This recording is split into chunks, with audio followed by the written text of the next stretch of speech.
You need to protect your family and your property. Stay safe with ABC6 Storm Tracker Forecast, the information you need everywhere you need it. With 24/7 non-stop updates on air and online, like when to stock up, when to lock down, and when it's safe to hit the road. The ABC6 Storm Trackers, everywhere you need us to be. Welcome back. We are live from the Providence Rink in downtown Providence. A really beautiful morning, a little chilly. You can see our breath. How cold is it right now? Yeah, it's about 31 degrees here in downtown, and we've got the clear sky. We have a beautiful sunrise, but that's all going to change later on today. We're going to have some clouds coming in, maybe a few showers. So the forecast today is for temperatures to rise to the middle 40s. And we'll get the clouds in here midday, maybe a sprinkle, but mostly the light scattered showers hold off until the evening hours. And then they'll move through, and the wind will really pick up tonight. That's the story. The wind's going to gust 20 to 30 miles per hour overnight, but that's going to bring in warm air. Temperatures rise overnight, Tiffany. It's going to be amazing. It'll be 50 degrees by tomorrow morning. That's crazy. And a lot of us were talking about, well, it has been a warmer than average winter. We haven't really seen some snow, and we're seeing these high temperatures this week. So we asked the manager of the ice rink, does that have any effect on the ice? And he said, no, it's all refrigerated underneath. So they think that we'll be able to come out on ice until at least the second week of March, weather dependent, of course.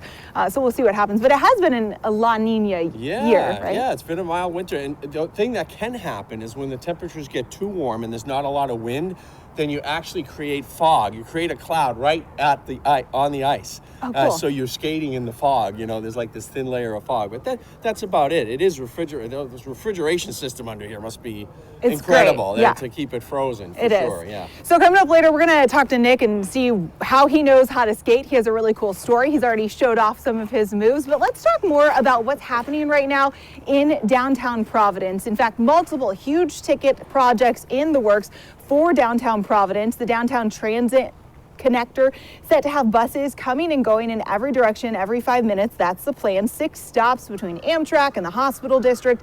Every stop along the way set to include shelters, real-time bus arrival signage, and other amenities for riders. It is a $17 million project funded by RIPTA and the USDOT.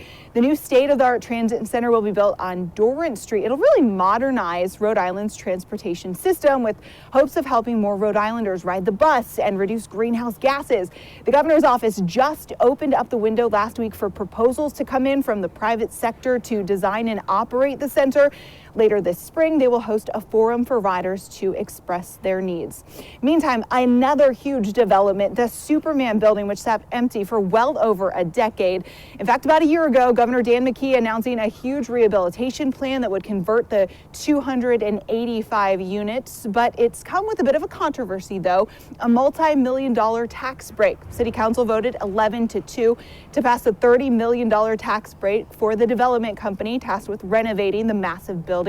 One of the last big ticket items for Mayor Lorza to sign before he left office. We're told it'll create 1,000 construction jobs and has a goal of hiring 20% minority and women-owned businesses. And another exciting new development right here in downtown Providence, the Makers Marketplace. It recently opened and is a culinary incubator, a chance for entrepreneurs to showcase their products and represent their culture through food. We spoke with a Rhode Island small business owner who says it is a great way to be part of downtown Providence's Hope and Main, a way to have a brick and mortar with huge opportunities for growth in a prime spot, surrounded by hotels, business people that come into the city for a day or maybe a convention. And this owner says with inflation, she noticed more customers are concerned about buying local. And when you buy from one of the nearly 80 small businesses, you're supporting people's dreams. This is a way for them to be able to see what little, small, charming Rhode Island is all about and getting products from people, you know, not just getting a product like at a grocery store. You're actually getting it from someone that you got to meet potentially, a small maker.